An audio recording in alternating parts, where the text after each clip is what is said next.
സ്ത്രീകളിലെ പ്രസവം നിർത്തൽ ശസ്ത്രക്രിയയെ പറ്റിയാണ് ഇന്ന് സംസാരിക്കുന്നത്. ഇതൊരു കോംപ്ലിക്കേറ്റഡ് സർജറി ആണോ എന്നുള്ളൊരു ഭയം എല്ലാ സ്ത്രീകളുടെ ഉള്ളിലുണ്ടാവും. എങ്ങനെയാണ് ഇത് ചെയ്യുന്നത്? ചെയ്തു കഴിഞ്ഞാൽ എത്ര നാൾ റെസ്റ്റ് വേണ്ടിവരും?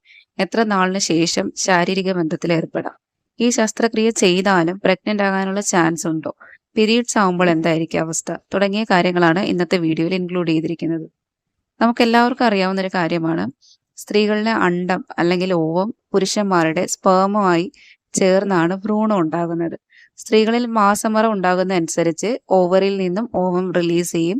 അത് മൂവ് ചെയ്ത് ഫാലപ്പിൻ ട്യൂബ്, ഇതാണ് ഫാലപ്പിൻ ട്യൂബ് എന്ന് പറയുന്നത്. നമ്മുടെ യൂട്രസിനെയും ഓവറിയും കണക്ട് ചെയ്തിരിക്കുന്ന ട്യൂബാണ് ഫാലപ്പിൻ ട്യൂബ്. ഈ ഫാലപ്പിൻ ട്യൂബിലൂടെ വന്ന് സ്പേമുമായിട്ട് ഫ്യൂസ് ചെയ്യുമ്പോഴാണ് പ്രഗ്നൻസി പോസിബിൾ ആകുന്നത്. അപ്പൊ അങ്ങനെ ഉണ്ടായ ഭ്രൂണം യൂട്രസിലേക്ക് നീങ്ങി അവിടെ പറ്റിപ്പിടിച്ച് വളരും. അപ്പൊ ഫ്യൂസ് ചെയ്തില്ലെങ്കിൽ ആർത്തവ സമയത്ത് ഇത് പുറത്തേക്ക് പോകും.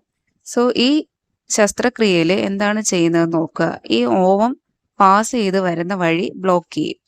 സോ ഈ ട്യൂബ്, അതായത് ഫാലപ്പിൻ ട്യൂബാണ് വരുന്നതെന്ന് നമ്മൾ പറഞ്ഞു. അപ്പോൾ അതിൻ്റെ ഒരു പോർഷൻ കട്ട് ചെയ്ത് ബ്ലോക്ക് ചെയ്യും. ട്യൂബൽ ലിഗേഷൻ എന്ന് പറയും. ബ്ലോക്ക് ചെയ്യും എന്ന് പറഞ്ഞാൽ ട്യൂബ് കട്ട് ചെയ്തിട്ട് ഒന്നെങ്കിൽ അത് കോട്ടറൈസ് ചെയ്ത് കരിച്ച് കളയും, അല്ലെങ്കിൽ ഒരു നൂല് പോലുള്ള ബാൻഡ് വെച്ച് അതിൻ്റെ രണ്ടഗ്രവും കെട്ടിവെക്കാം. ഇത് രണ്ടുമല്ലെങ്കിൽ ഇതിൽ കാണുന്ന പോലെ ട്യൂബ് ലൂപ്പ് പോലെ പിടിച്ചിട്ട് ക്ലിപ്പ് ചെയ്യുകയോ അല്ലെങ്കിൽ ഒരു ബാൻഡ് ഇടുകയോ ചെയ്യും.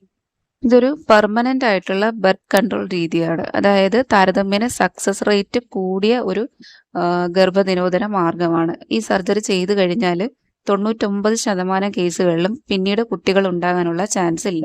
1% താഴെ മാത്രം കേസുകളിൽ ഫെയിലിയർ സാധ്യതയുണ്ട്. അതായത് പ്രഗ്നൻസി പിന്നീട് ഉണ്ടാകാം. അത് 1% താഴെ മാത്രം കേസുകളാണ്. സോ പെർമനന്റ് ആയ രീതി ആയതുകൊണ്ട് തന്നെ 1-2 കുട്ടികൾ ഉണ്ടായതിനു ശേഷം ഈ ഒരു രീതി അഡോപ്റ്റ് ചെയ്യുന്നതായിരിക്കും നല്ലത്. ആൻഡ് ഇതിനകത്ത് ഹസ്ബൻഡിന്റെയും വൈഫിന്റെയും കൺസേണോട് കൂടി മാത്രമേ ഈ സർജറി ചെയ്യുകയുള്ളൂ. നമ്മുടെ നാട്ടിൽ പൊതുവെ ഈ സർജറി ചെയ്യുന്നത് 2-മത്തെയോ 3-മത്തെയോ ഒക്കെ പ്രസവത്തിനോട് അനുബന്ധിച്ചായിരിക്കും. അപ്പം അതിനെ നമ്മൾ പോസ്റ്റ്മോർട്ടം സ്റ്റെറിലൈസേഷൻ എന്നാണ് പറയുന്നത്. പ്രസവം കഴിഞ്ഞ് 7 ദിവസത്തിന് മുന്നേയും അല്ലെങ്കിൽ 24 മണിക്കൂറിന് ശേഷം 7 ദിവസത്തിന് മുന്നേ, ആ ഒരു ടൈമിനിടയിലായിരിക്കും ഈ പോസ്റ്റ്മോർട്ടം സ്റ്റെറിലൈസേഷൻ ചെയ്യുന്നത്. അപ്പോൾ അതൊരു ബെറ്റർ ചോയ്സ് ആണ്. കാരണം പ്രസവത്തിന് ശേഷം സ്ത്രീകൾ റെസ്റ്റ് ചെയ്യുന്ന ടൈമിൽ ആ ഒരു ടൈം പീരീഡിൽ ഇതിനും കൂടിയുള്ള റെസ്റ്റ് കിട്ടും. നോർമൽ ഡെലിവറി ആണെങ്കിൽ ഒരു 3-4 ദിവസത്തിന് ശേഷവും, ഇനി സിസേറിയൻ ആണെങ്കിൽ സിസേറിയനോടൊപ്പം ആയിരിക്കും ഡോക്ടേഴ്സ് ഈ സർജറി ചെയ്യുന്നത്. സോ ആഫ്റ്റർ ഡെലിവറി പ്രസവം നിർത്താൻ പ്ലാൻ ചെയ്യുന്നുണ്ടെങ്കിൽ തീർച്ചയായിട്ടും കൺസേൺ ഡോക്ടറിനോട് അത് സംസാരിച്ചിരിക്കണം. അപ്പോൾ ഇത് പോസ്റ്റ്മോർട്ടം സ്റ്റെറിലൈസേഷൻ ചെയ്യുന്ന രീതിയാണ് നമ്മൾ പറഞ്ഞത്. പ്രസവത്തിന് ശേഷം അല്ലെങ്കിൽ സിസേറിയൻ ആണെങ്കിൽ അതിൻ്റെ കൂടെ തന്നെ ഈ സ്റ്റെറിലൈസേഷൻ മെത്തേഡ് ചെയ്യും. ഇനി ഒരു രീതിയാണ് ഇന്റർവെൽ സ്റ്റെറിലൈസേഷൻ എന്ന് പറയുന്നത്. അപ്പോൾ അത് നമുക്ക് എപ്പോഴാണോ ഇത് നിർത്തണം എന്ന് തോന്നുന്നത്, നമുക്ക് എപ്പോഴാണോ ആവശ്യം, ആ ഒരു ടൈമിൽ ഈ സർജറി ചെയ്യാം. ഇപ്പോൾ ഡോക്ടേഴ്സിനോട് സംസാരിച്ച് പീരീഡ്സിൻ്റെ ഡേറ്റും കൂടി നോക്കിയിട്ട് ഓവുലേഷന് മുന്നേ ആയിട്ട് ചെയ്യാനാണ് പൊതുവെ പറയുന്നത്. ഇനി ഇതിന് 2 മെത്തേഡാണുള്ളത്, ലാപ്രോസ്കോപ്പിയും മൈനർ ലാപ്രോട്ടമിയും. ലാപ്രോസ്കോപ്പിയാണ് നമ്മൾ കീഹോൾ സർജറി എന്ന് പറയുന്നത്. പൊക്കിളിന് താഴെ ചെറിയൊരു മുറിവുണ്ടാക്കിയിട്ട് അതിലൂടെ ഈ കാണുന്ന ലാപ്രോസ്കോപ്പ് ഇങ്ങനെ കടത്തിവിട്ട് നമ്മൾ നേരത്തെ പറഞ്ഞ പോലെ ഈ ഫലപ്പിൻ ട്യൂബിനെ ഇങ്ങനെ ലൂപ്പ് പോലെ ആക്കിയിട്ട് അതിനെ ബാൻഡ് ചെയ്യുകയോ അല്ലെങ്കിൽ അതിനെ കട്ട് ചെയ്ത് ഇതുപോലെ കെട്ടിവെക്കുകയോ ഒക്കെ ചെയ്യും. ഇനി അതല്ല ലാപ്രോട്ടമിയാണ് ചെയ്യുന്നതെങ്കിൽ വയറിന് താഴെ കുറച്ചുകൂടി നീളത്തിലൊരു മുറിവുണ്ടാക്കിയിട്ട് ഈ ഫലപ്പിൻ ട്യൂബ് പുറത്തേക്കെടുത്ത് കട്ട് ചെയ്ത് ഇതുപോലെ കെട്ടിവെക്കും. ലാപ്രോസ്കോപ്പി ആണെങ്കിൽ കുറച്ചുകൂടി ടൈമും കുറവായിരിക്കും, കംഫർട്ടബിളും ആയിരിക്കും. അപ്പം അതിനുണ്ടാകുന്ന സ്കാറും വളരെ ഒരു ചെറിയ സ്കാർ മാത്രമേ ഉണ്ടാകുന്നുള്ളൂ. ലാപ്രോട്ടമിയും നല്ലത് തന്നെയാണ്. വളരെ വലിയൊരു പെയിൻ ഒന്നും പറയാനായിട്ടില്ല. അനസ്തേഷ്യക്ക് ശേഷമായിരിക്കും ഈ ഒരു സർജറി ചെയ്യുന്നത്. അപ്പോൾ ചിലപ്പോൾ അനസ്തേഷ്യയുടെ ഒരു കോംപ്ലിക്കേഷൻ, അതായത് ഓക്കാനം, തലകറക്കം, ഛർദിൽ അങ്ങനെ എന്തെങ്കിലും, അല്ലെങ്കിൽ ക്ഷീണം, അങ്ങനെ എന്തെങ്കിലും ഒരു കോംപ്ലിക്കേഷന് സാധ്യതയുണ്ട്.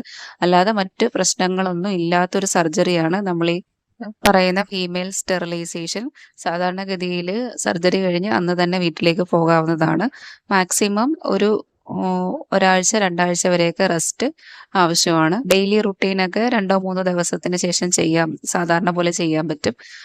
മറ്റ് ഹെവി വെയിറ്റ് ഒക്കെ എടുക്കുന്ന പോലുള്ള കാര്യങ്ങളൊക്കെ ഒരു 3 വീക്ക് റെസ്റ്റിന് ശേഷം ചെയ്യുന്നതായിരിക്കും നല്ലത്. അപ്പോൾ ഒരു 1 വീക്കിനൊക്കെ ശേഷം ശാരീരിക ബന്ധത്തിൽ ഏർപ്പെടാനും പറ്റും. നിങ്ങളുടെ ആരോഗ്യസ്ഥിതിക്കനുസരിച്ച് ബന്ധപ്പെട്ട ഡോക്ടറുമായി സംസാരിച്ച് എത്ര നാൾ റെസ്റ്റ് വേണം എന്നുള്ള ആ ഒരു ടൈം പീരീഡും, അതുപോലെ ശാരീരിക ബന്ധത്തിൽ ഏർപ്പെടേണ്ട സമയമൊക്കെ തീരുമാനിക്കുക. അതുപോലെ നമ്മൾ ഈ സർജറി ചെയ്യുന്ന ആ ഒരു മുറിവിന് ഇൻഫെക്ഷൻ ഉണ്ടാകാതെ സൂക്ഷിക്കുക. സാധാരണ വരുന്ന ഒരു കോംപ്ലിക്കേഷൻ അതാണ്. ഈ മുറിവിനുണ്ടാകുന്ന ഇൻഫെക്ഷനാണ്. അപ്പോൾ അത് ഉണ്ടാകാതെ അത് ഹൈജീനിക് ആയിട്ട് സൂക്ഷിക്കുക. പീരീഡ്സ് ആവുമ്പഴ് മറ്റ് കൺഫ്യൂഷൻസ് ഒന്നുമില്ല. സാധാരണ പോലെ തന്നെ പീരീഡ്സ് ആവും. ബ്ലീഡിംഗ് ഉണ്ടാവും. പക്ഷേ ഓവറിൽ നിന്ന് റിലീസ് ചെയ്യുന്ന ഓവം പുറത്തേക്ക് പോകുന്നില്ല. അത് ബോഡി തന്നെ അബ്സോർബ് ചെയ്യാണ് ചെയ്യുന്നത്. സോ ഇനി ഒരു കൺഫ്യൂഷൻ വേണ്ട. ഭയങ്കരമായ കോംപ്ലിക്കേറ്റഡ് ആയിട്ടുള്ള സർജറി ഒന്നുമല്ല ഈ ഫീമെയിൽ സ്റ്റെറിലൈസേഷൻ എന്ന് പറയുന്നത്. അതുപോലെ നമുക്ക് മറ്റ് ഹെൽത്ത് ഇഷ്യൂസിനും ഉള്ള ചാൻസ് ഒക്കെ വളരെ കുറവാണ്.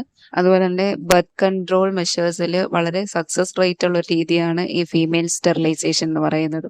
അതായത് ബർത്ത് കൺട്രോളിന് വേണ്ടി നമ്മൾ ചെയ്യുമ്പോഴേ പിന്നീട് പ്രഗ്നന്റ് ആവാനുള്ള ചാൻസ് വളരെ കുറവാണ്.